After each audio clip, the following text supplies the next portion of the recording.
I'm standing in my own backyard, watching my husband kiss another woman's belly, and I paid for it. The garden is decorated with pink and blue balloons. There's a 3-tier cake shaped like a baby carriage. 70 guests are sipping champagne and whispering about how generous I am, how selfless, how desperate I must have been to go this far. They have no idea. Monica is sitting in the center of it all, wearing a tight white dress that shows off every curve of her pregnant belly. My husband, Caleb, is on his knees in front of her, pressing his ear against her stomach like he's listening for a heartbeat. Everyone's taking pictures. His mother is crying happy tears. I'm holding a small gift box in my hands. My fingers are trembling, but not from nerves, from rage. "Attention, everyone," I say, raising my voice above the chatter. The garden goes quiet. Caleb stands up, confused. Monica smiles at me with that fake sweetness she's perfected over the past 7 months.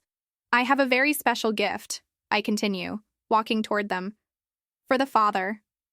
Caleb laughs nervously. "Babe, you didn't have to." "Oh, but I did." I hand him the box. It's wrapped in blue paper with a silver ribbon. Everyone watches as he opens it. Inside is a folded document. He pulls it out, and I watch the color drain from his face. "What is this?" he whispers. "Read it out loud, Caleb." "Elena, this isn't—" "Read it." His hands shake as he unfolds the paper. "Paternity test results." He reads quietly. "Louder, honey, your mother can't hear you." He clears his throat. "Probability of paternity, 99.9%. The garden is silent. Monica's smile has disappeared. "Congratulations, Caleb," I say, my voice cutting through the air like glass. "It's a boy. 100% yours, 100% Monica's, and 0% mine." His mother gasps. Someone drops a glass. "Because the embryo transfer?" I smile coldly. "It never happened, did it?" Let me take you back to where this nightmare began. 18 months ago, I was sitting in a fertility clinic, staring at another negative pregnancy test. It was my 4th round of IVF. 4 times I'd injected myself with hormones that made me bloated and emotional. 4 times I'd laid on a cold table while doctors implanted hope inside me. And 4 times, that hope had died before it could even take root. Caleb held my hand in the parking lot while I cried. "We'll figure this out," he said. "There are other options." I thought he meant adoption. I was ready to talk about adoption. But 3 weeks later, he came home with a different idea. "What if we used a surrogate?" he said over dinner. He'd been researching, he told me. It was more common than I thought. Women did it all the time. We could still have a biological child, just carried by someone else. I was hesitant. The idea of another woman carrying my baby felt wrong somehow, like I was failing at the one thing my body was supposed to do naturally. But Caleb was persistent, gentle, loving. "You've been through so much," he said, stroking my hair. "Let someone else carry this burden. You deserve to enjoy becoming a mother, not suffer through it."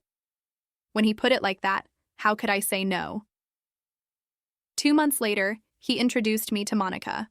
She was young, maybe 24, with long dark hair and wide, innocent eyes. She wore a cheap jacket and carried a backpack covered in university patches. Caleb explained that she was the daughter of a woman who used to work at his company. Single mother, struggled financially, put herself through community college. "She needs the money for tuition," Caleb said, "and we need someone we can trust. It's perfect." Monica smiled shyly at me. "I just want to help," she said softly. "My mom always said Mrs. Richardson was the kindest boss she ever had. When Caleb reached out and explained your situation, I thought, maybe I could give back somehow." I was touched. Actually touched.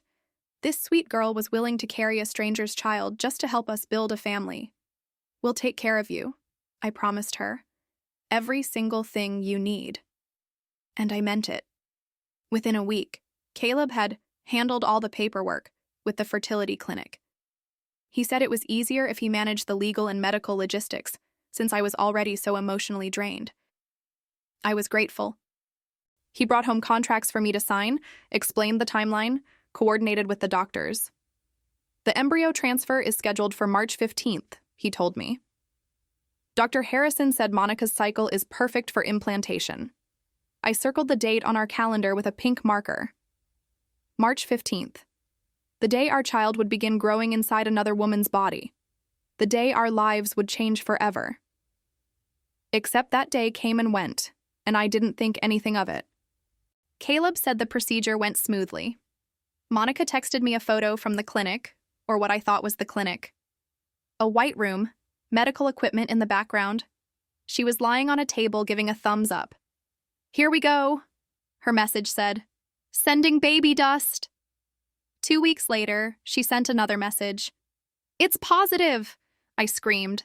Actually screamed with joy. Caleb spun me around the kitchen, both of us crying and laughing. We were going to be parents. After years of disappointment and grief, we were finally going to have a baby. I immediately started planning. I created a spreadsheet of everything Monica might need: prenatal vitamins, comfortable maternity clothes, a better living situation. "Where does she live now?" I asked Caleb. "Some studio apartment downtown," he said. "Pretty rough neighborhood. I'm worried about her being there alone while pregnant." That was unacceptable. Our baby was growing inside her. She needed to be comfortable, safe, stress-free. "Find her a better place," I told him. "Something clean and quiet. I'll cover the rent." "Babe, that's expensive." "I don't care. Our child deserves the best environment possible, even before birth." So Caleb found her a gorgeous one-bedroom apartment in a luxury building uptown. Hardwood floors, granite countertops, a doorman. The rent was $2,800 a month. I paid it without blinking. Then there were the medical expenses: prenatal appointments, blood work, ultrasounds. Monica didn't have insurance, so everything was out of pocket. I opened a separate checking account just for baby expenses and gave Caleb access. "Whatever she needs," I told him. "Don't let her worry about money." By her second trimester, I'd spent over $40,000. The apartment, the medical bills, a weekly house cleaning service, a meal delivery subscription for healthy pregnancy food, a gym membership for prenatal yoga. "You're so generous," Monica would say whenever I brought her something new. But there was something in her voice, something flat, like she was reading from a script. I told myself I was imagining it. Caleb started spending more time with her. "I should be at the appointments," he said. "It's my child too. I want to be involved." Of course he did. He was going to be a father. It was natural for him to be excited, to want to bond with the baby even before birth. But sometimes, when I'd meet them at the clinic, I'd catch him touching her belly in a way that felt intimate. Not like a grateful father-to-be, like something else. "The baby kicked," he'd say, his hand spread across her stomach, his face inches from hers. Monica would giggle. "He's so active today." "He knows his daddy's voice," Caleb would whisper. And I'd stand there, watching them share this moment that should have been mine, feeling like an outsider in my own family. One evening, I came home early from work and found Caleb in the kitchen on the phone. His voice was low, almost tender. I know, he was saying. "Just a few more months. We just have to keep her happy until then." I froze in the hallway. "Don't worry about the money," he continued. "She's not even tracking it anymore. Whatever you want, baby, just tell me." "Baby?" He called her baby. I walked into the kitchen. He spun around, startled, and quickly ended the call. "Who was that?" I asked. "Nobody. Just work stuff." "You called someone baby." He laughed, but it sounded forced. "What? No," I said maybe. "Maybe we can finish the project by Friday." You must have misheard. I wanted to believe him. I needed to believe him. So I did. But 2 weeks later, Monica started making demands. "The apartment is nice, but the mattress hurts my back," she told Caleb. "Pregnancy is really hard on my body." So I bought her a $3,000 orthopedic mattress. "I'm craving organic groceries, but they're so expensive." I increased her meal budget. "I really think I need a prenatal massage therapist." The doctor recommended it for stress. I hired her a massage therapist who came to her apartment twice a week.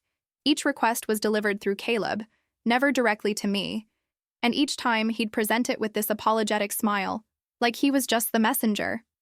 "She's carrying our child," he'd remind me. "We should keep her comfortable." By her 7th month, I'd spent over $80,000, and I'd do it again. I'd pay anything for this baby. For our family. I just didn't know yet that it was never going to be mine. The first crack in the illusion appeared on a Tuesday afternoon. I was working from home, trying to focus on a presentation, when I realized I'd left an important file in Caleb's home office. He was at work, and I needed those numbers for a client meeting in an hour. I went into his office, a room I rarely entered because he said he needed his own organized space, and started looking through the filing cabinet where he kept important documents. That's when I found it. A manila folder tucked behind our tax returns, labeled simply medical.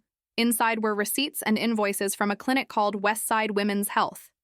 I recognized the name. It was Monica's obstetrician. I was about to close the folder when something caught my eye. The date on one of the invoices. December 12th. My hands started shaking. I pulled out my phone and opened the calendar. The embryo transfer was March 15th, 3 months after this invoice. I looked at the document more carefully. It was a billing statement for an initial obstetric appointment, including a pregnancy confirmation blood test and an ultrasound. Dating ultrasound showed gestational age, 8 weeks, 3 days. I did the math, then did it again. Then a third time, because my brain was refusing to accept what the numbers were telling me. If Monica was 8 weeks pregnant in December, that meant she'd conceived in October, 4 months before our embryo transfer. 4 months before our embryo was supposedly implanted in her body. The room tilted. I sat down hard in Caleb's desk chair, staring at the paper in my hands. There had to be an explanation, a mistake in the dates. Maybe the clinic mixed up files. Maybe this was from a previous pregnancy Monica had that I didn't know about. I kept digging through the folder. There were more invoices, all dated before March 15th, December, January, February, regular prenatal appointments, blood work, another ultrasound at 12 weeks. And then I found something that made my blood turn to ice. A text message printout. I don't know why Caleb had printed it. Maybe for his records? Maybe because he's paranoid about digital trails. But there it was, dated February 20th. Monica. She's asking about coming to the next appointment. What do I tell her? Caleb. Say you're not feeling well and want to rest. I'll handle Elena. Monica. This is getting complicated. What if she finds out before the baby comes? Caleb. She won't. She trusts me completely. Just keep playing the sweet, struggling student. We're almost there. Monica. I can't believe she's paying for everything. My rent, my food, even my spa days. This is the easiest money I've ever made. Caleb. Our baby deserves the best, and Elena's bank account is going to give it to him. Just a few more months, and we'll have everything we need. I read it again, and again, and again. Our baby, not my baby, not her baby. Our baby, his and Monica's. The baby growing inside her body wasn't created in a lab from my eggs and his sperm. It was created the old-fashioned way, in a bed, probably while I was at work, probably in the apartment I was paying for. I thought I might throw up. Instead, I took photos of everything with my phone. Every invoice, every text message, every piece of evidence that my husband and his pregnant mistress had turned me into their personal ATM. Then I carefully put everything back exactly where I'd found it. I went back to my office, closed the door, and stared at the wall for 20 minutes. My husband was having an affair. His mistress was pregnant with his child. And they'd constructed this elaborate lie to make me pay for everything while pretending I was going to be the mother. What was the end game? Were they planning to disappear after the birth? Take my money and run? Or were they going to let me raise the child, never knowing it wasn't biologically mine, while they continued their affair behind my back? The cruelty of it was staggering. The calculation, the deliberate exploitation of my grief, my desperation for a child. I could have confronted them right then, screamed, thrown them out, filed for divorce. But I didn't. Because I remembered something my father once told me. The best revenge is served when your enemy doesn't see it coming. I needed proof, not just documents from his office that he could claim I misunderstood. I needed irrefutable, public, undeniable proof, so I started planning. That evening, Caleb came home and kissed me like nothing was wrong. "How was your day?" he asked. "Good," I lied. "How's Monica feeling?" "She's great. The baby's really active now. You should come to the next appointment with us." "I'd love that." I smiled at him. He smiled back. And neither of us mentioned that we were both lying. Over the next 2 weeks, I became a detective in my own life. I started tracking Caleb's location on our shared phone app. Every time he said he was going to the gym or meeting a client, I'd check. Half the time, he was at Monica's apartment. I hired a private investigator, a woman named Rebecca who specialized in infidelity cases. I gave her everything I'd found and asked her to document their relationship. 3 days later, she sent me a video. Caleb and Monica in her apartment, visible through the window because apparently they felt safe enough not to close the curtains. He was cooking dinner while she sat at the counter, her pregnant belly resting against the granite I'd paid for. She was drinking wine. Red wine. Pregnant women aren't supposed to drink alcohol. But of course, she wasn't worried about the pregnancy guidelines I'd been meticulously researching. She knew the baby was healthy because she was already 7 months along, not the 5 months we were pretending. In the video, Caleb walked over and kissed her. Not a friendly peck. A deep, passionate kiss. His hands cradled her face, then moved down to her belly. They pulled apart, laughing. Monica said something I couldn't hear, and Caleb responded by kneeling down and kissing her stomach. Rebecca had added subtitles based on a lip reader she'd consulted. Monica: "I can't believe she bought that massage therapist story. Does she think I'm made of glass?" Caleb: "She thinks you're carrying her miracle baby. She'd buy you a house if you asked." Monica: "Maybe I should ask. This apartment is nice, but a house would be better for raising our son." Caleb: "Let's not get greedy. We drain her accounts after the birth, then file for divorce. She'll be so devastated about losing the baby that she won't even fight me for assets." Monica: "What if she wants a DNA test?" Caleb: "By then we'll be gone. New city, new life. She can test all she wants." I watched the video 4 times. Each time, I felt my rage crystallize into something cold and sharp.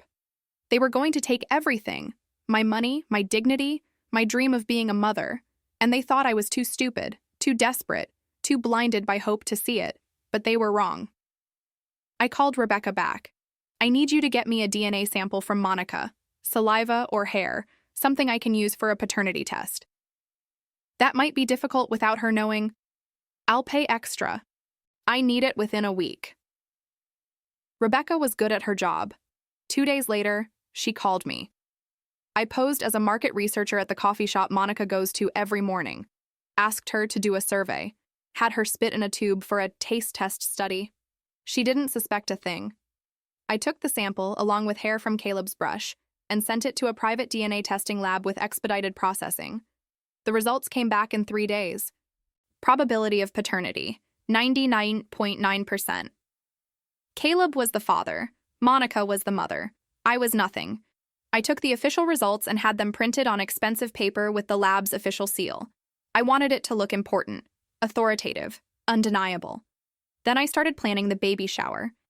Caleb had been hinting that we should do something special. "Monica's family is estranged," he said. "She doesn't have anyone to celebrate with. Maybe we could throw her a party. Nothing big, just close friends and family." "That's a wonderful idea," I told him. "Let me handle it. I want to do something really special." His eyes lit up. "Really? That's so generous of you, babe." "Of course. She's giving us the greatest gift. The least I can do is give her a memorable celebration." I meant every word. It was going to be very memorable. I rented out our backyard and hired a party planner. I told her I wanted it to be elegant, sophisticated, and large enough for at least 70 guests. Caleb thought we were just inviting close friends, but I expanded the list. His entire family, my entire family, our friends, neighbors, colleagues, his boss, his coworkers, everyone who needed to see what kind of man Caleb really was. I ordered a custom 3-tier cake shaped like a baby carriage. I hired a photographer and videographer to document every moment. I had pink and blue balloons, a gift table, a champagne fountain. "This is too much," Caleb said when he saw the planning spreadsheet. "Nothing is too much for our baby," I replied sweetly. Monica loved it. She sent me a text saying she couldn't believe how lucky she was to have such a caring, intended mother. The term made me want to vomit, but I responded with heart emojis. The party was scheduled for a Saturday afternoon, 3 weeks before Monica's due date. Perfect timing for maximum humiliation. As the date approached, I noticed Caleb getting nervous. He kept asking if I was sure I wanted such a big event, if maybe we should keep it small and intimate. "Why?" I asked innocently. "Are you worried about something?" "No, just, it's a lot of people. They're all excited to celebrate with us, unless there's a reason you don't want them there." "Of course not. I'm just thinking about Monica. She might feel overwhelmed." "Monica will be fine. She's the star of the show." And she would be, just not in the way she was expecting. The night before the party, I barely slept. I kept rehearsing what I was going to say, how I was going to deliver the news. I wanted my voice to be steady, my words to be clear, no crying, no screaming, just cold, factual truth. Saturday morning arrived. The party planner and her team showed up at 8 to set up. By noon, the backyard looked like something out of a magazine. Everything was perfect. Guests started arriving at 1. Caleb's mother came early, gushing about how beautiful everything looked and how blessed we were. I smiled and thanked her, knowing that in a few hours, she'd be looking at her son with disgust instead of pride. Monica arrived at 1:30, wearing a tight white dress that showed off every inch of her pregnant belly. She looked radiant, glowing, completely confident. Caleb couldn't take his eyes off her. Neither could I. At 2 o'clock, when everyone had arrived and the party was in full swing, I caught the photographer's attention and signaled that it was time. I picked up the small blue gift box I'd prepared. Inside was the DNA test, sealed in an envelope, along with printouts of the text messages and medical invoices. I walked to the center of the garden and picked up a champagne glass, tapping it gently to get everyone's attention. "Excuse me, everyone. Can I have your attention, please?" The garden quieted. 70 faces turned toward me. "I want to thank you all for coming today to celebrate this miracle with us. For those who don't know, after years of struggling with infertility, my husband and I decided to use a surrogate to build our family. And this amazing young woman, Monica, generously agreed to carry our child." Everyone applauded. Monica blushed and waved. Caleb looked uncomfortable, but he smiled. "I've been so grateful throughout this process. Grateful for modern medicine, grateful for Monica's sacrifice, and grateful for my husband's support." I turned to look at Caleb directly. He's been so involved, so attentive, going to every appointment, making sure Monica has everything she needs. More applause. Caleb shifted his weight from foot to foot. So I wanted to give him a special gift today. Something just for the father. I walked over and handed him the box. Our eyes met. For just a second, I saw a flicker of fear cross his face. "Open it," I said softly. His hands shook as he unwrapped the blue paper. The garden was silent, everyone watching this tender moment. He lifted the lid. I watched the color drain from his face as he saw the envelope inside. What is this?" he whispered. "Open it, Caleb. Let everyone see." But I'm getting ahead of myself. Let me take you back 1 week before the party to when I started cutting off their supply. Because before I exposed them publicly, I wanted them to feel what it was like to lose everything slowly, to panic, to turn on each other. The Monday before the baby shower, I called my bank. "I need to freeze the secondary checking account," I told the representative, the one ending in 4739. "May I ask the reason, Mrs. Richardson?" "Suspected fraudulent activity. I want all access suspended immediately, including any linked cards." That account had $42,000 in it. It was the account I'd been using to pay Monica's rent, her medical bills, her lifestyle expenses. The account Caleb had access to. Within an hour, the account was frozen. I sat at my kitchen table, drinking coffee, waiting for the fallout. It came faster than I expected. At 11:47 a.m., Monica's luxury apartment building called her.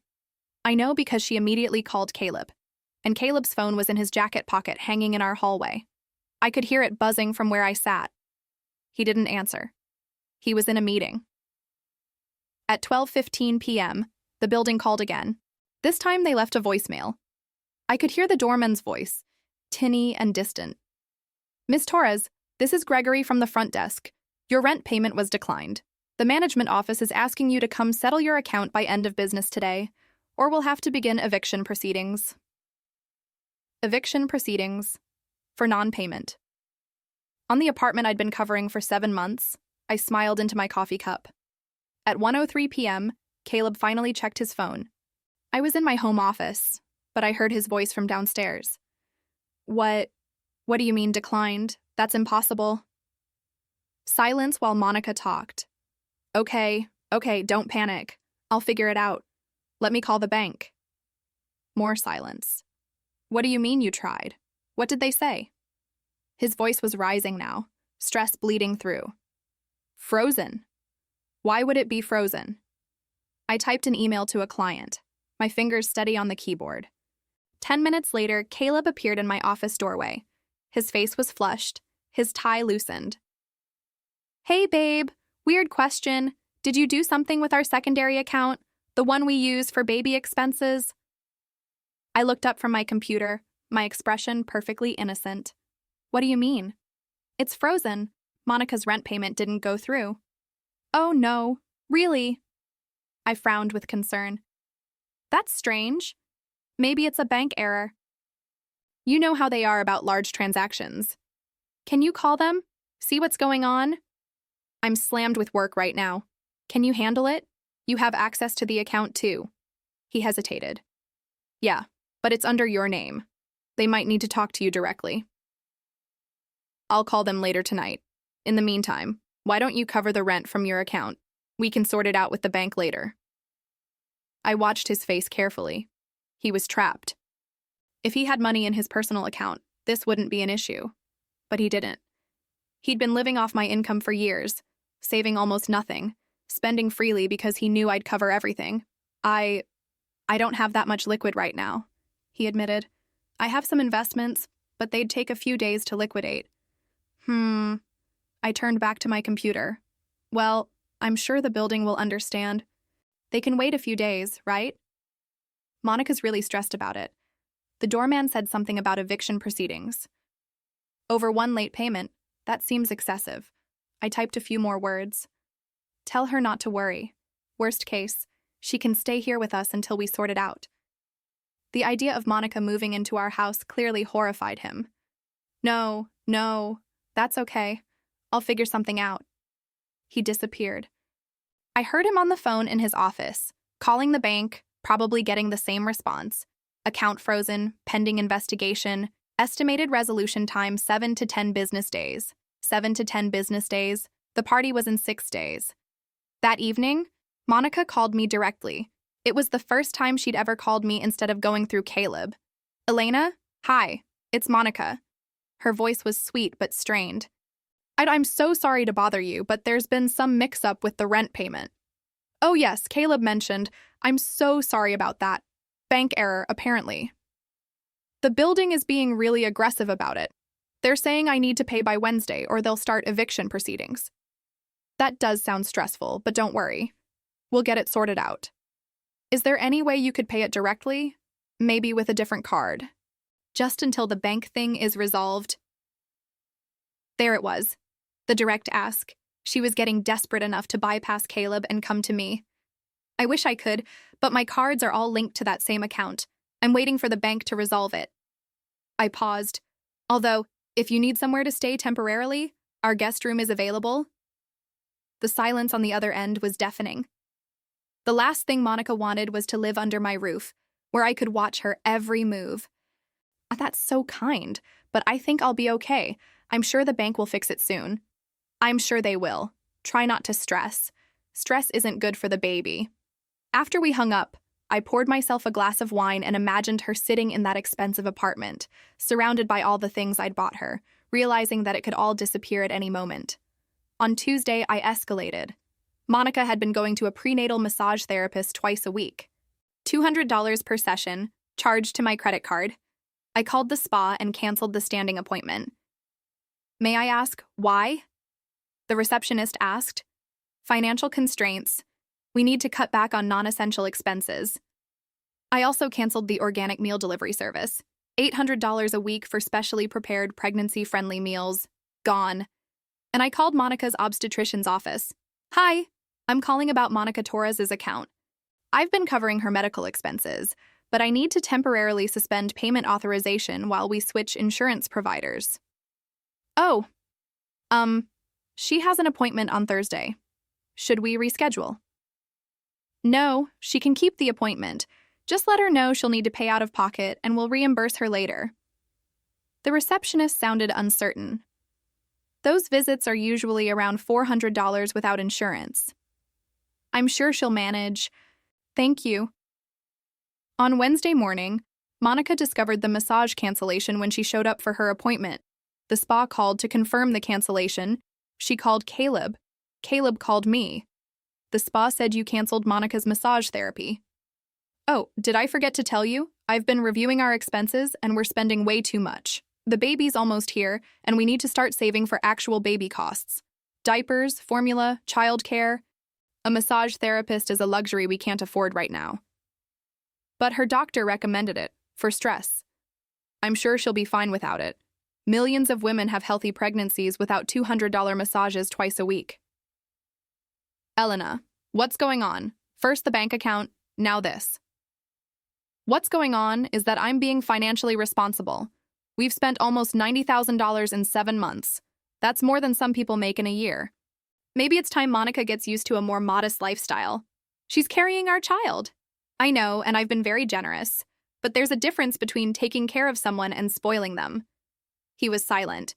Then, can you at least reinstate the meal service? She needs to eat healthy food. There's a grocery store 2 blocks from her apartment. She can cook like a normal person. It'll be good practice for motherhood. I hung up before he could argue. That afternoon, Monica called me again. This time, her voice had lost all pretense of sweetness. Elena, I don't understand what's happening. First the rent, now you're cutting off my food delivery and my medical care. I'm not cutting off your medical care. I'm just asking you to pay up front, and I'll reimburse you. It's a temporary cash flow issue. I don't have $400 for a doctor's appointment. Then maybe you should ask Caleb. He's the father, after all. He should be contributing financially. The line went quiet. I'd said, he's the father, in a way that had just a hint of emphasis. Not enough to be accusatory, but enough to make her nervous. I mean, obviously, she said quickly. But you guys said you'd handle all the medical stuff. And we have been. But we need to be more mindful of costs now. The baby will be here soon, and we need to make sure we can actually afford to raise a child. But I thought... She trailed off. You thought what? Nothing. Never mind. She hung up. I could practically hear her mind racing, wondering if I knew something, if this was the beginning of me pulling away from the arrangement. Thursday morning, Monica showed up at her doctor's appointment and discovered she'd have to pay. According to the private investigator I still had watching her, she sat in the parking lot for 20 minutes crying before Caleb arrived with a credit card. His credit card was declined twice before a third one finally went through. That evening, Caleb came home looking exhausted. We need to talk. About money. About what's going on. Elena, you're cutting Monica off from everything, and I don't understand why. I was chopping vegetables for dinner. I kept my eyes on the cutting board. I'm not cutting her off. I'm being reasonable. We've been spending recklessly, and it needs to stop. This isn't like you. You've been so generous this whole time, and now suddenly I'm looking at our bank statements and realizing we've hemorrhaged money. Do you know how much we've spent?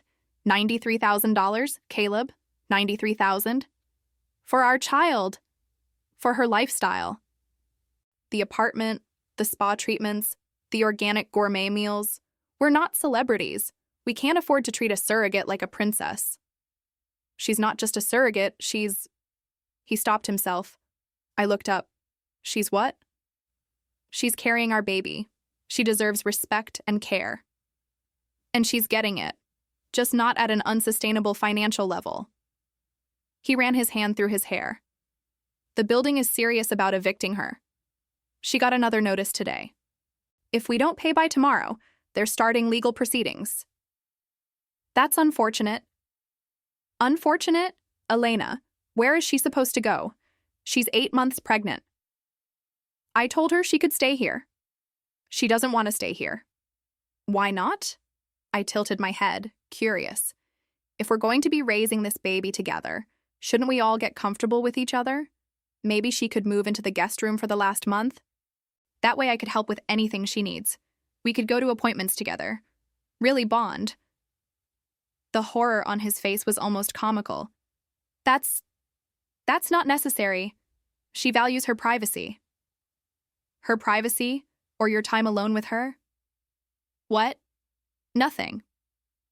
I went back to chopping. Just an observation. You spend a lot of time at her apartment, making sure she's comfortable, being supportive. I'm being an involved father. The single syllable hung in the air between us. He stared at me, and I could see him trying to figure out how much I knew, if I suspected anything, if this was all a coincidence or a trap. Look, he finally said, can you please just call the bank tomorrow? Get the account unfrozen. Monica is really stressed, and stress is bad for the baby. Everyone keeps saying that. Stress is bad for the baby. You know what else is bad for babies? Parents who can't afford to feed them because they've blown through their savings on luxury apartments. We're not going to blow through our savings. We already have. Check our investment accounts. Check our emergency fund. It's all gone, Caleb. We've been living beyond our means, and I'm putting a stop to it. This was a lie. Our accounts were fine. I'd been carefully managing our money for years, and we had plenty saved. But he didn't know that. He'd never paid attention to our finances because I'd always handled everything. His face went pale. What do you mean it's all gone? I mean, we're living paycheck to paycheck. We have maybe $15,000 in liquid assets left. That's it. That's all that stands between us and financial ruin. That can't be right. Check for yourself. The bank statements are in your office. They weren't, of course. But he wouldn't find them tonight because he was too panicked, and by tomorrow he'd be too distracted by other problems. He left the kitchen without another word. I heard him in his office, opening drawers, shuffling papers, probably trying to log into accounts he hadn't checked in years. I finished making dinner, poured myself another glass of wine, smiled. Friday morning, Monica's building began eviction proceedings. She called Caleb 17 times before noon. He called me 14 times. I didn't answer. At 3 p.m., Monica showed up at our house. I answered the door in yoga pants and a sweatshirt, looking comfortable and unbothered. Elena? She was breathing hard, her face flushed. I need to talk to you. Of course. Come in. I led her to the living room. She sat heavily on the couch, one hand supporting her belly. I don't know what's happening, she said, and I was surprised to see actual tears in her eyes. Everything is falling apart. The apartment, the medical bills, everything you promised to cover. I can't afford any of this on my own. I know. It's a difficult situation. So when is the bank going to unfreeze the account? They said 7 to 10 business days. We're only at day 5. I don't have 5 more days. They're evicting me. I've offered you a solution. You can stay here. I can't stay here. Why not? She looked at me, and for just a second, I saw pure hatred flash across her face. Because I need my own space. I'm not your prisoner. I never said you were, but I'm not going to pay for a luxury apartment when we have a perfectly good guest room. That's just wasteful. You promised? I promised to take care of the surrogate carrying my child. And I am. I'm offering you free housing, free food, and when the bank account unfreezes, I'll continue to cover your medical expenses. What more do you want? Everything. She wanted everything. The apartment, the money, The life she thought she was building with my husband using my bank account. "This isn't what we agreed to," she said quietly. "We agreed that you'd carry our baby and we'd support you through the pregnancy. I'm supporting you, just not in the extravagant way you've become accustomed to." She stood up, her hands shaking. "You know what? Forget it. I'll figure it out myself." "How?" The question stopped her at the door. "How will you figure it out?" I asked. "You don't have money for rent. You don't have money for medical care. You're 8 months pregnant. Who's going to help you?" "Caleb will." "Caleb doesn't have any money. He hasn't had money in years. He lives off my income." She turned to face me. "Then I'll get a job." "You're 8 months pregnant. Who's going to hire you?" "I have savings." "Do you?" We stared at each other.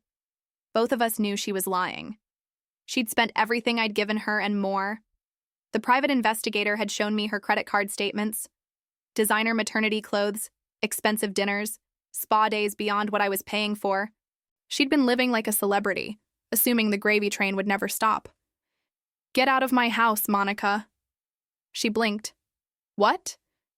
"You came here to manipulate me into giving you more money, to make me feel guilty. But I don't feel guilty. I feel used. So get out." "You can't just—" "I can. This is my house. Leave." She left, slamming the door hard enough to rattle the windows. I waited 10 seconds, then texted Caleb. "Monica just came by. She was very aggressive and upset. I'm worried about her mental state. Maybe you should check on her." He was at her apartment within 15 minutes. The private investigator's video from that evening showed them fighting. Actually fighting. Monica screaming, Caleb trying to calm her down, her throwing things, him catching a vase before it hit the wall. Rebecca sent me the video with subtitles. Monica. She knows. She has to know. Why else would she cut us off? Caleb. She doesn't know. She's just being careful with money. Monica. Careful. She spent $90,000 in 7 months and now suddenly she's careful. She knows. Caleb. Caleb. Even if she suspects something, she doesn't have proof. We just need to hold on until the baby's born. Then we can leave. Monica. Leave with what money? You don't have anything. I don't have anything. She has everything. Caleb. I'll figure it out. Monica. You always say that. You said you'd take care of me. You said we'd be together. You said she'd never find out. Caleb. Keep your voice down. Monica. Why? Afraid the neighbors will hear? Afraid someone will tell your precious wife that you've been fucking your surrogate? He slapped her. The video showed it clearly. His hand connecting with her face, her head snapping to the side. Then his immediate horror. Oh God. Monica, I'm sorry. I didn't mean... She pushed him away. Get out. Baby, please, get out. He left. She collapsed on the couch, crying, one hand on her reddened cheek, the other on her belly. I watched the video 3 times. Then I sent a copy to my lawyer with a note. Add domestic violence to the divorce filing. This will matter for custody discussions if they try to claim parental rights. Then I called the party planner. Everything set for tomorrow? Yes, Mrs. Richardson. The garden will be perfect. Good. I want to make sure we have the projection screen set up. I'm going to be showing a video during the speeches. A video? A montage of the pregnancy journey. It's going to be very memorable. How sweet. Yes, we'll have everything ready. I hung up and looked at the DNA test results sitting on my desk, already sealed in that blue envelope, ready to be gifted. Tomorrow everything would burn down, and I couldn't wait. Saturday morning arrived with perfect weather. 72 degrees, sunny, a light breeze that made the pink and blue balloons dance against the cloudless sky. I woke up at 6, showered, did my makeup carefully. I chose a white dress, something elegant and innocent, the wronged wife, the devoted almost mother. I wanted to look like a woman who'd done everything right, who'd trusted completely, who'd been betrayed in the cruelest way possible. Caleb was still asleep. I watched him for a moment, his face peaceful in the early morning light, and wondered if he'd slept well, if he had any idea what was about to happen, if some part of him suspected that today would be the day his entire life imploded. I went downstairs and made coffee, checked my phone. The party planner had sent a message confirming everything was ready. The caterers would arrive at 9, the photographer at 10, guests at 1. At 8:30, Caleb came downstairs. He looked tired, stressed. There were dark circles under his eyes. "Big day," I said, handing him a cup of coffee. "Yeah." He took it but didn't drink. "Elena, I've been thinking, maybe we should cancel." "Cancel? The party's in 5 hours. Everything's already set up." "I know, but Monica's really stressed. With everything that's been going on, the money issues, the apartment situation, I think a big party might be too much for her." "Did she say that?" "No, but I can tell she's overwhelmed." "Well, it's too late to cancel now. Everyone's already on their way. It would be rude." I smiled at him. "Besides, this is a celebration. Sometimes celebrations are exactly what we need when things feel hard. It'll be good for her to feel supported and loved." He didn't look convinced, but he nodded. "Okay, you're right. I'm always right." I kissed his cheek. "Now go get dressed. Something nice. This is going to be a day we remember for the rest of our lives." I wasn't lying. By noon, the backyard was transformed. The party planner and her team had outdone themselves. White chairs arranged in a semicircle around a small stage where Monica would sit. Tables laden with food, a champagne fountain, the 3-tier baby carriage cake as a centerpiece. And in the corner, the large projection screen I'd requested, currently showing a slideshow of pregnancy stock photos. The photographer arrived and started capturing everything. I'd specifically told her I wanted documentation of every moment. Every face, every reaction. This wasn't just a party. It was evidence. At 12:45, Monica arrived. She was wearing the white dress I'd sent to her apartment yesterday with a note, "For the guest of honor, wear this. Love, Elena." She looked beautiful. The dress hugged her pregnant belly perfectly, made her look like some kind of Madonna figure. Her hair was styled, her makeup flawless. She'd pulled herself together despite everything, probably hoping that today would be a turning point, that I'd relent and the money would start flowing again. She smiled nervously when she saw me. "Elena, everything looks amazing." "Only the best," I said warmly. "Come, let me show you where you'll be sitting." I led her to the small stage area, a comfortable chair with cushions, positioned so everyone could see her, the guest of honor, the star of the show. "This feels like a lot," she said quietly. "You deserve it, after everything you've done for us." I squeezed her hand. "Just relax and enjoy being celebrated." Caleb appeared, hovering nervously. He kept looking between Monica and me, like he was waiting for something to explode. "You look great," he told Monica. "Thanks." She touched her belly self-consciously. "He's been kicking all morning. I think he knows today is special." "He's excited to meet everyone," I said brightly. Then, to Caleb, "Honey, can you help me with something in the kitchen?" We went inside. He closed the door behind us. "Elena, I need to tell you something." My heart rate increased, but I kept my face calm. "What?" "About Monica. About everything. There's something you should know before the party starts." This was it. He was going to confess. He was going to tell me the truth before I could expose him, trying to control the narrative. "I'm listening," I said. He opened his mouth, closed it, opened it again. "The thing is," the doorbell rang. "That's probably the caterers," I said. "Can it wait? We can talk after the party."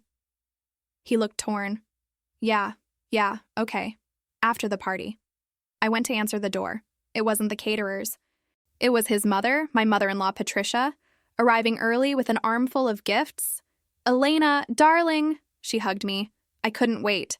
I'm so excited to finally meet this angel who's giving us a grandchild. "She's in the backyard. Come meet her." I introduced Patricia to Monica, watched as my mother-in-law cooed over Monica's belly, talked about what a blessing this was, how grateful she was to Monica for her sacrifice. "You're an angel," Patricia kept saying. An absolute angel. Monica smiled and accepted the praise, but I could see the tension in her shoulders. She kept glancing at Caleb, who was standing off to the side looking like he might vomit. Over the next hour, more guests arrived. My parents, Caleb's siblings, our friends and neighbors, his co-workers, including his boss Martin, who'd specifically asked if he could come because he thought surrogacy was such a beautiful thing. By 1:30, 73 people were in my backyard. The champagne was flowing. People were eating, laughing, taking photos with Monica. She was playing her part perfectly, the gracious surrogate, humble and sweet, accepting compliments and gratitude from strangers. At 2 o'clock, I caught the photographer's attention and gave her a small nod. She announced that it was time for speeches and asked everyone to gather around. I picked up the blue gift box from the gift table where I'd strategically placed it earlier. I'd wrapped it beautifully, tied it with a silver ribbon. Inside was the DNA test, the printed text messages, and copies of the medical invoices showing the true conception date. "Can I have everyone's attention, please?" I said, my voice cutting through the chatter. The garden quieted. All those faces turned toward me, smiling, expectant. "First, I want to thank you all for coming today. This is such a special moment for our family." I looked at Caleb. He was pale, his hands clenched at his sides. For those who don't know the full story, after years of struggling with infertility, my husband and I decided to use a surrogate to build our family. I walked toward Monica, who was sitting in her chair on the stage, looking radiant and nervous. And this amazing young woman, Monica, generously agreed to carry our child. She's been so brave, so selfless. I honestly don't know how to thank her enough for this gift. People applauded. Monica smiled, but it didn't reach her eyes. I've tried to take care of her throughout this process, make sure she has everything she needs, a nice place to live, good medical care, all the comforts that a pregnant woman deserves. I paused. I've spent almost $100,000 making sure she and the baby are healthy and happy. A few gasps from the crowd. Someone whispered, "That's so generous." But the truth is, no amount of money can really express how grateful I am. How much this baby means to me, to us. I looked at Caleb again. "Right, honey?" He swallowed hard. "Right." So today, I wanted to do something special. I wanted to give the father a gift. Because this journey hasn't just been about me and my dream of being a mother. It's been about him becoming a father. I walked over to Caleb and handed him the blue box. Our eyes locked. In that moment, he knew. I could see it in his face. He knew what was in the box, knew what was about to happen, but there was nothing he could do to stop it. 73 people were watching, waiting for this tender moment.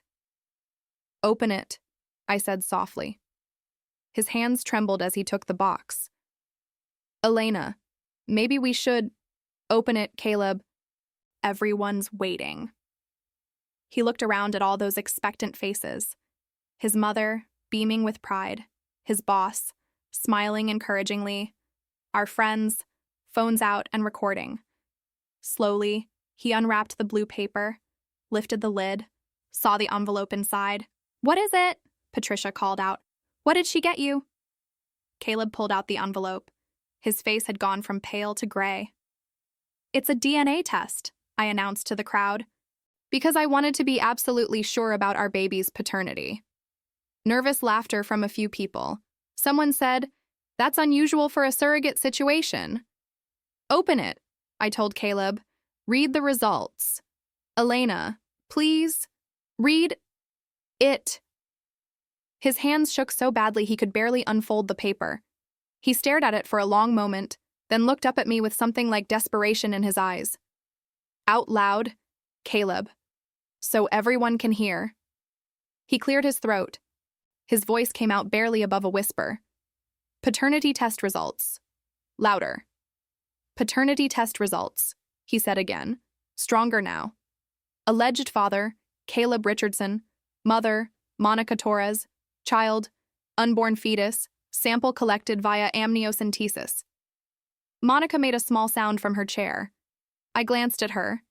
She was frozen, her hand on her belly, her face white. "Keep going," I said. "Probability of paternity." He stopped. "Yes, 99.9%. The garden erupted in confused murmurs. People looked at each other, trying to understand what they'd just heard. Patricia spoke up, bewildered. "Well, of course it's his. You used his sperm for the IVF procedure, didn't you?" "That's the interesting part," I said, my voice clear and steady. I'd practiced this. I'd rehearsed it 100 times in my head. See, the embryo transfer was supposed to happen on March 15th. We were supposed to use my eggs and Caleb's sperm to create an embryo, and that embryo was supposed to be implanted in Monica's uterus. I walked over to the projection screen and pulled out my phone. The party planner had given me the remote control earlier. But I found something interesting when I was going through Caleb's files. I pressed a button. The slideshow of pregnancy photos disappeared, replaced by a scanned image of the medical invoice dated December 12th. This is from Monica's obstetrician, an initial pregnancy confirmation and dating ultrasound, dated December 12th. I let that sink in.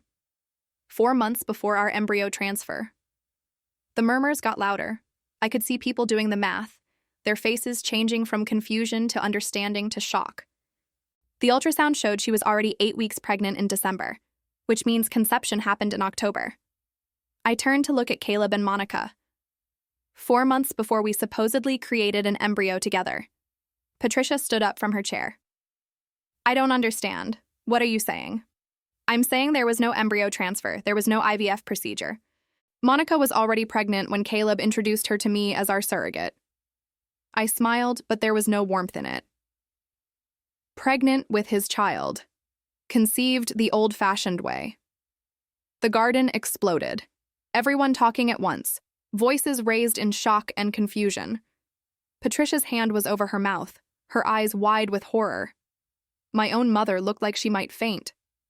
"That's not," Monica started, but I cut her off. "Not true? Let me show you something else." I pressed another button. The video started playing. Caleb and Monica in her apartment, the one I'd been paying for. The timestamp in the corner clearly showing it was from last Tuesday. The audio came through the speakers clearly. Monica's voice. "I can't believe she bought that massage therapist story. Does she think I'm made of glass?" Caleb's response. "She thinks you're carrying her miracle baby. She'd buy you a house if you asked." The garden was silent now except for the video. Everyone watched as on-screen Caleb kissed Monica, his hands on her pregnant belly. Monica on video. "Maybe I should ask? This apartment is nice, but a house would be better for raising our son." Caleb. "Let's not get greedy. We drain her accounts after the birth, then file for divorce. She'll be so devastated about losing the baby that she won't even fight me for assets." I turned off the video. The silence was deafening. Patricia was staring at her son like she'd never seen him before. "Caleb, tell me this isn't true." He opened his mouth, but nothing came out. "You got your mistress pregnant," I said, my voice cutting through the silence like a blade. "And instead of being a man and confessing, you came up with a plan. You'd convince your desperate, heartbroken wife that she could have a baby through surrogacy. You'd introduce your pregnant girlfriend as the surrogate, and you'd make me pay for everything. The apartment, the medical care, the lifestyle. I'd fund your new family, thinking I was building my own. Elena, it wasn't supposed to." He was stumbling over his words, his face red with shame and panic. "Wasn't supposed to what? Wasn't supposed to hurt me? Wasn't supposed to be fraud." I turned to address the entire crowd. "I've spent $93,000 in 7 months, $93,000 on rent, medical bills, spa treatments, organic food delivery, luxury items, all for a baby that was never going to be mine." Monica stood up from her chair, one hand supporting her belly. Tears were streaming down her face. "You don't understand. We fell in love. It just happened. It just happened that you got pregnant. It just happened that you conspired to defraud me. It just happened that you've been living in luxury on my dime while laughing about how stupid I am." We weren't laughing. I have the text messages. I pulled out another sheet of paper from the blue box. Should I read them? The ones where you call me an idiot? Where you joke about how easy it is to manipulate me? where you discuss what you're going to buy with my money." She closed her mouth. I turned to Caleb. "You made me hire your mistress. You made me pay for your affair, baby. You made me believe I was going to be a mother, and all along you were planning to take everything and leave." "I never wanted to hurt you," he said, and his voice cracked. I didn't know how to tell you. And then it got too complicated, and I couldn't figure out how to stop it. You could have told me the truth. At any point in the last 7 months, you could have been honest. I was afraid of losing you. So instead you decided to use me, to steal from me, to let me bond with a baby that would never be mine." My voice rose. "Do you have any idea what you've done? Any idea how cruel this is?" Patricia found her voice. "Caleb Adam Richardson, what have you done?" She was shaking with rage. "You made your wife pay for your bastard child. You made her think she was going to be a mother. Mom, please. Don't Mom and me. This is the most disgusting, despicable thing I have ever heard." Martin, Caleb's boss, was backing away toward the exit. "I think I should go." "No," I said sharply. "Everyone stays, because I want witnesses for what comes next." I walked over to Monica. She shrank back in her chair. "The surrogacy contract you signed is null and void," I told her. "Fraud vitiates everything, which means legally, I have no obligation to you whatsoever. You can't just—" "I can, and I am. The apartment lease ends next week. I won't be renewing it. All medical payments stop today. The credit card I gave you? Canceled. Every single cent I've given you, I want back. Every single cent. I don't have it. Then you'll get a job. You'll sell your designer clothes and your luxury items. You'll do whatever it takes to repay me, because if you don't, I'll pursue criminal charges for fraud and conspiracy to commit fraud. Do you understand?" She was crying openly now, mascara running down her face. "I'm pregnant. You can't do this to me while I'm pregnant. You should have thought about that before you decided to scam me." I turned back to Caleb. He looked broken, defeated, like a man watching his life burn down around him. "I'm filing for divorce," I told him, "and I'm taking everything. The house, the cars, the investments, all of it. Elena, please, we can work this out. Work it out. You betrayed me in the worst way possible. You exploited my grief and my desperation. You made me love a baby that was never going to be mine." My voice broke, just slightly, and I hated myself for showing weakness. There's nothing to work out. We're done." Patricia walked over to me. For a moment, I thought she might yell at me too, blame me somehow. But instead, she put her hand on my shoulder. "I'm so sorry," she said quietly. "If I'd known what he was doing, I'm so sorry. It's not your fault. He's my son. I raised him better than this. I thought I did." She turned to glare at Caleb. "You are no son of mine. Not anymore. Mom, get out of my sight." The party was over. Guests started leaving, quietly, uncomfortably. Some people stopped to hug me, to tell me how sorry they were. Others just left quickly, probably desperate to get home and text all their friends about the drama they'd just witnessed.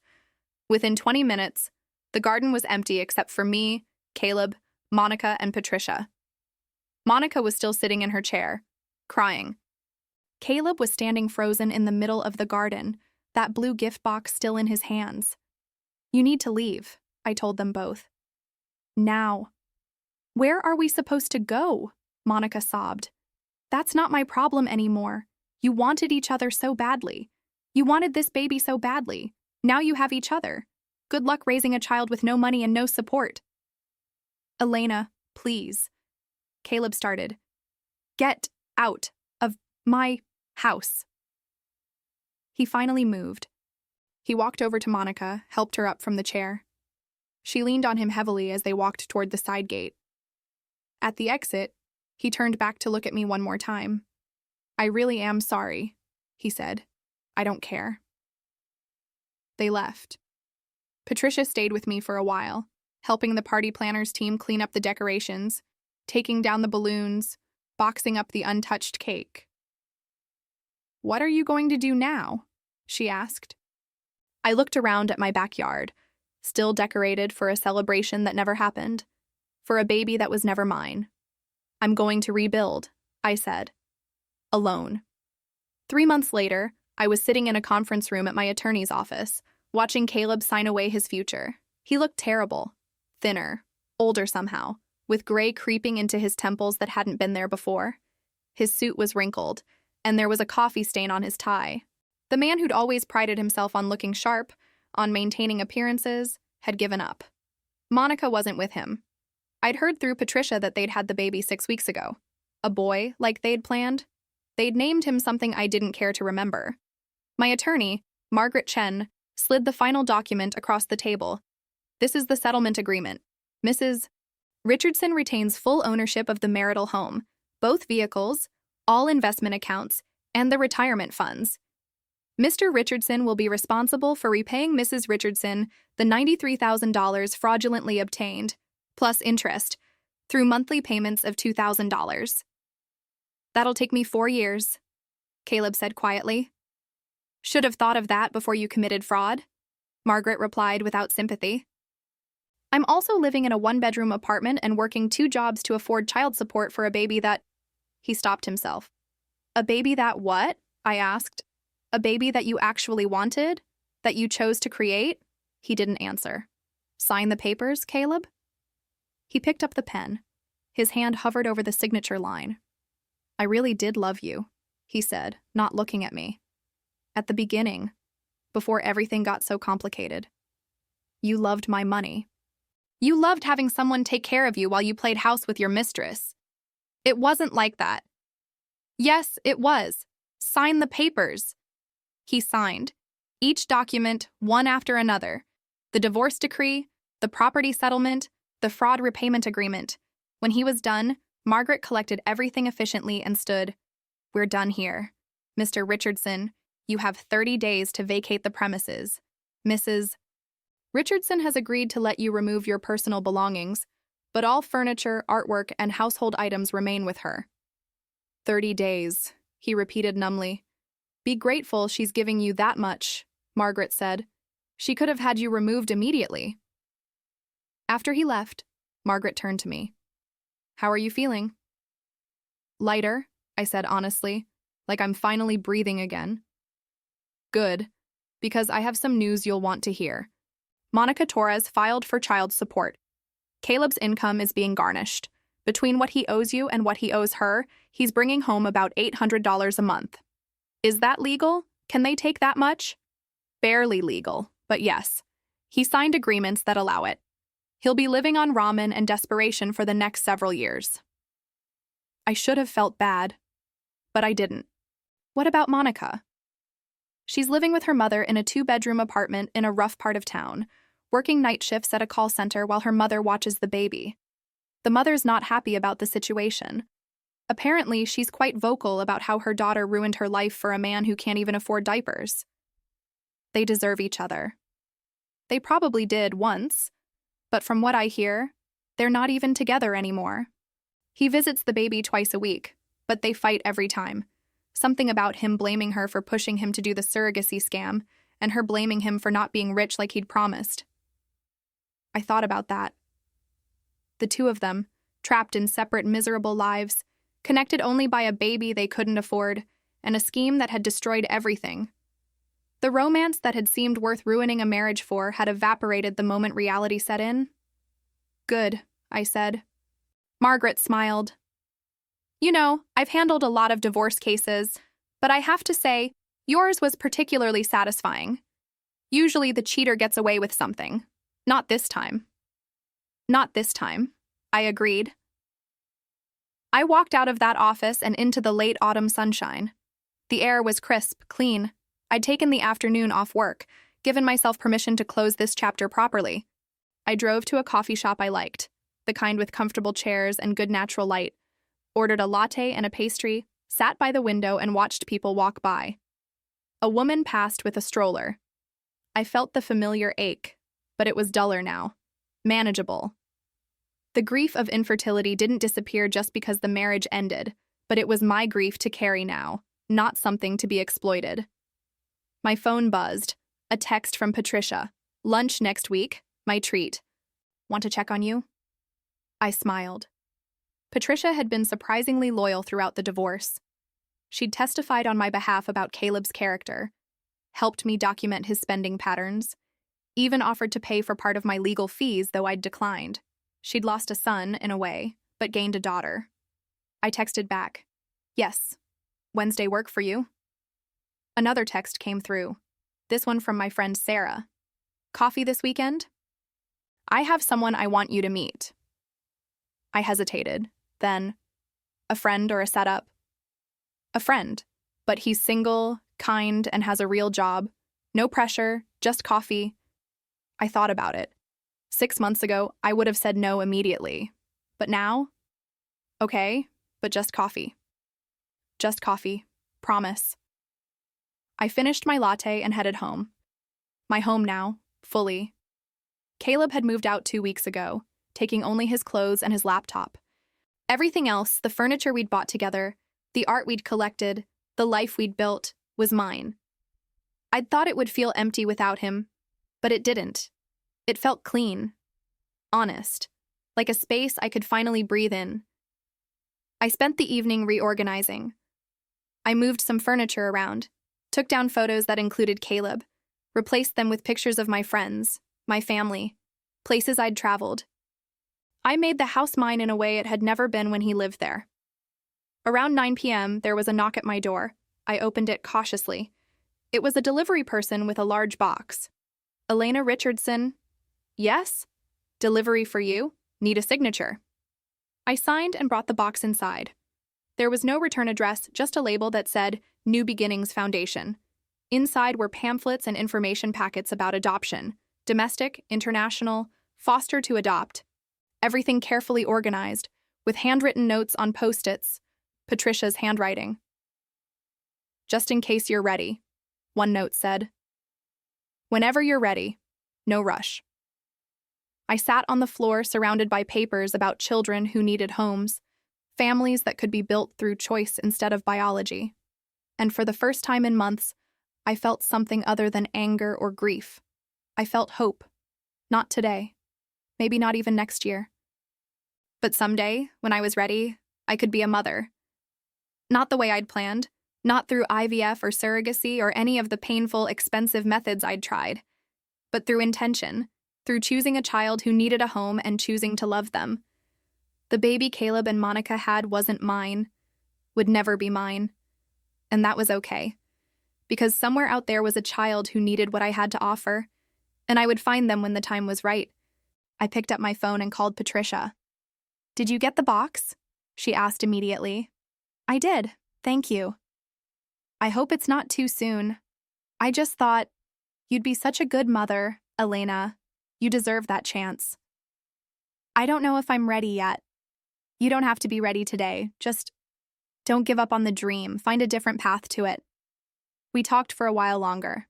She told me about a friend of hers who'd adopted from China, another who'd fostered teenagers. Stories of families built from love and intention rather than biology. After we hung up, I looked around my quiet, clean house, my life, my future. Caleb had tried to take everything from me, my money, my dignity, my dream of motherhood. He'd used my grief as a weapon, exploited my desperation, betrayed me in ways I hadn't known were possible. But he hadn't destroyed me. I was still here. Stronger, actually, than I'd been before. I'd learned what I was capable of when pushed to the edge. I'd learned that I could be ruthless when necessary, strategic when required, and still walk away with my integrity intact. I'd learned that some betrayals are so complete, so calculated, that they don't deserve forgiveness. And that was okay. I didn't have to be the bigger person. I didn't have to let it go. I could hold him accountable and move on with my life. And both things could be true at once. My phone buzzed again. Another text. This one from an unknown number. "This is Monica. I just wanted to say I'm sorry. For everything. You didn't deserve what we did to you. I know you'll never forgive me, but I needed you to know that I regret it every single day." I stared at the message for a long time. Part of me wanted to respond with something cutting, something that would make her feel even worse. But what was the point? She was already living in her own hell. The apartment with her mother, the night shift at the call center, the baby she couldn't afford, the relationship that had crumbled under the weight of reality. I deleted the message without responding. She didn't deserve my anger or my forgiveness. She deserved nothing from me. Instead, I opened my laptop and started researching adoption agencies. I wasn't ready to apply yet, but I could learn. I could prepare. I could start imagining a different future. 1 year later, I was standing in an airport holding a sign that said, "Welcome home, Lily." She was 7 years old, from foster care, with dark curly hair and eyes that had seen too much sadness for someone so young. When she walked through the arrival gate with the social worker, she looked terrified. I knelt down to her level. "Hi, Lily. I'm Elena. I'm so happy to finally meet you." She didn't say anything, just clutched the social worker's hand tighter. "I know this is scary," I said gently. "New places, new people. But I promise I'm going to do everything I can to make you feel safe and happy. And if you need time to get used to everything, that's okay too." "There's no rush." She looked at me for a long moment. Then quietly, "Do you have a dog?" I laughed. "Not yet, but if you want one, we can talk about it. I always wanted a dog." "Then let's make it happen." We drove home together, Lily quiet in the back seat watching the world go by. When we pulled up to the house, she said, "This is big." "It is. And it has a big backyard. Perfect for a dog." "And a swing set?"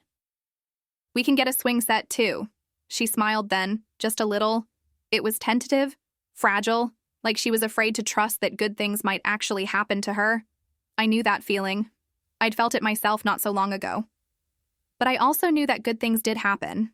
Sometimes, that hope wasn't stupid or naive. That family could be built from choice and intention and love. That night, after Lily was asleep in her new bedroom with its fresh paint and carefully chosen furniture, I sat in the living room with a glass of wine and looked at the photo Patricia had texted me. It was from Caleb's Facebook page, which he'd apparently made public again. Him looking exhausted, holding a crying baby, with a caption, "Single dad life is no joke. Respect to all the parents out there doing this alone."